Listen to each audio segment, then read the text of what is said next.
Hey folks, it's Nate, and it's time I got back to the drawing board, and today I want to talk a little bit about the hubbub surrounding the return of TSR to the tabletop role-playing genre, which is a little bit different from what I usually talk about, but I am approaching it from a direction different from most of what I usually talk about. I'm going to link to a couple of Clownfish TV videos that I have seen that kind of cover the general drama that will give you an idea of what's going on if you don't already know.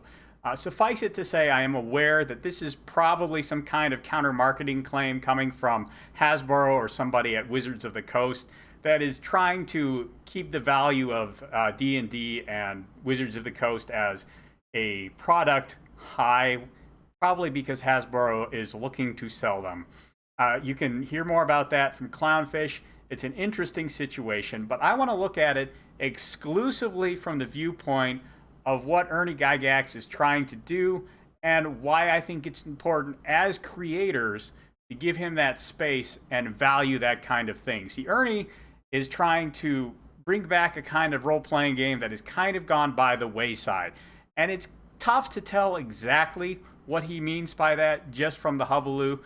He's done a couple of interviews. I haven't listened to them in their entirety, but I know that the general thrust of the old school Renaissance, as it is often called, is to bring back a set of rules that they find simpler and easier to play in. Now, I've read AD&D. I've never played AD&D, but I've read it.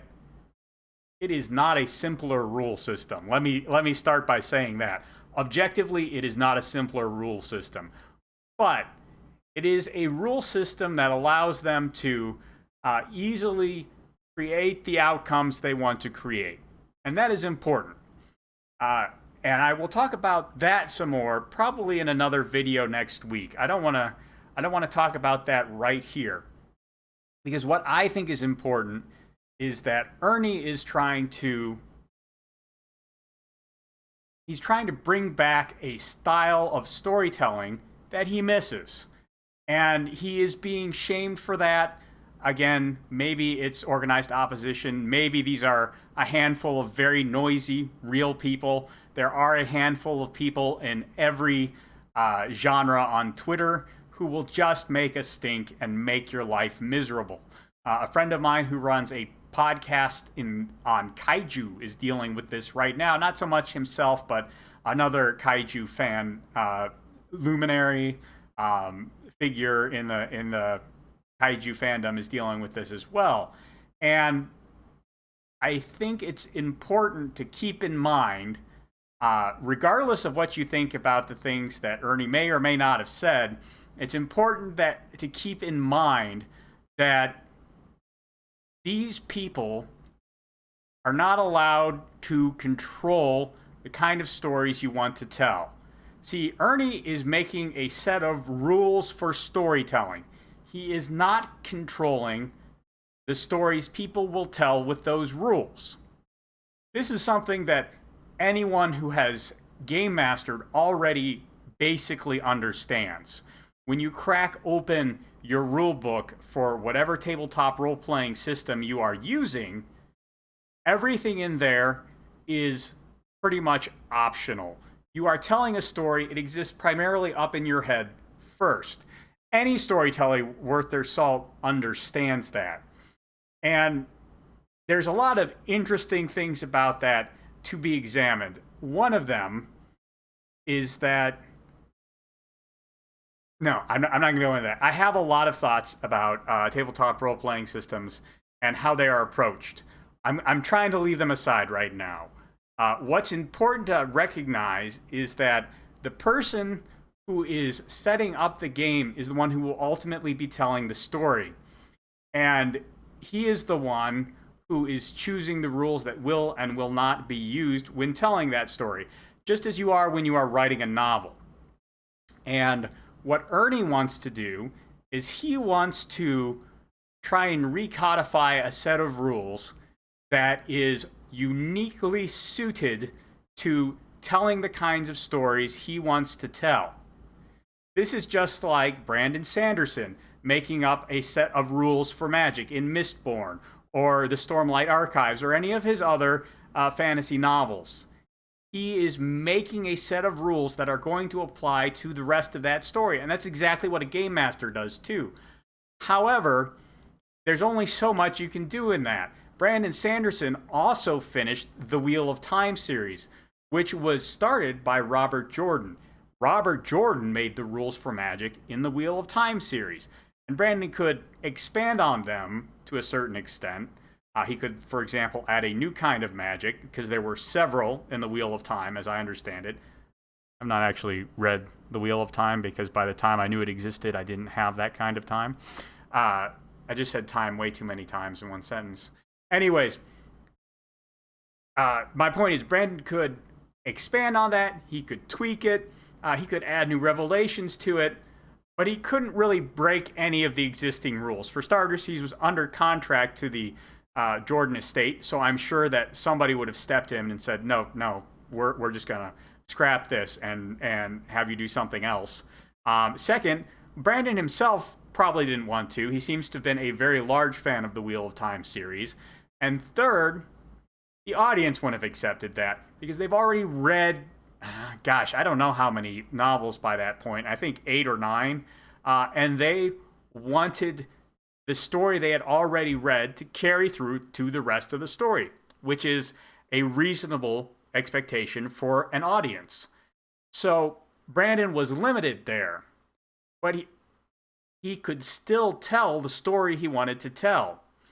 It's actually rather interesting, because based on the talks I've heard Brandon Sanderson give about that, he actually didn't. He got to see all of Robert Jordan's notes, and he struggled to tell the story Robert Jordan would have told. That's a whole nother topic as well. Right now, we're talking about tabletop role-playing games. What we are seeing is that Ernie wants to create a set of rules that are best suited for telling the kinds of stories he wants to tell. And people are objecting to that, not because he's creating these rules, but because they don't want him to tell those kinds of stories. They want the basic rules that everyone must play in to reflect themselves. Not even the kind of stories they want to tell, because when you talk to these people, they don't even seem to have stories they want to tell. They just want to know that they are in the stories being told. They don't care anything about the actual stories. They are about the rules, and they want the rules to apply to all stories. And that is why I think that the attempt to push people, especially TSR, but really any creator, regardless of whether it's Ernie Gygax or Doug TenNapel or Ethan Van Sciver, or even people like Timothy Lim and Mark Pellegrini, who have their own stories they want to tell under their own rules. You are trying to push them out within certain bounds, obviously. There are certain kinds of stories which just aren't socially acceptable and should be discriminated against. The most obvious ones have to do with, for example, the abuse of children for the pleasure of the abuse of children. But for the most part, these stories are not abusive. They are not harmful. They are objected to on the basis that this is a story that does not reflect a ruling class. And we do have a ruling class. There are a bunch of over-credentialed, over-educated cretins who just want to destroy anything that does not reflect them. I think that's what we're seeing in the D&D controversy versus the TSR controversy. The D&D versus TSR controversy. And it's not really a versus. Wizards of the Coast and D&D officially doesn't seem to have taken much of a hand in it, other than to say, oh, we got nothing to do with this, which is an attitude I can understand. But in this controversy, what we are seeing is that people are trying to create rules for storytelling that go beyond common decency. And that is a thing any creator should object to. People are not allowed to insert themselves into other people's stories or the framework for other people's stories willy-nilly. Nobody has that kind of cultural power, but they are vicious in trying to exercise it. Uh, and I really strenuously object to that. Any storyteller should. And whenever you see someone trying to do that, well, there's only so much you can do. Especially because in this case, since I don't know anything about Ernie Gygax or this new form of TSR, you can't really blindly step in with them. All you can really say is to the people, these self-satisfied cultural vandals who are just trying to smash anything they hate, just look at them and say, "Get out, bigot." That's all you can do. It's all you can do. And I guess if you look into the products that TSR is putting out and you find them something that interests you and that you could use in the kind of stories you tell, by all means, invest in that. But when these people come for you, and they will, they always do, don't give them an inch. Don't give them an inch. That would be my only advice for Ernie Gygax. Don't apologize. Don't admit that you may have misspoke. Become more vicious than they are. That is the only way you will drive them off. It's unfortunate, but that is the world that our elites have created for us. Anyways, that's not the kind of thing I usually want to talk about, but unfortunately it's something that every writer and storyteller has to consider in our modern day and age. So, here we are. Best of luck to Ernie Gygax, at least as it comes to fighting off the cultural vandals. Hopefully, he makes it through that, and there are a few less vandals out around when he's done. Let me know what you think in the comments down below. I'll talk to you later.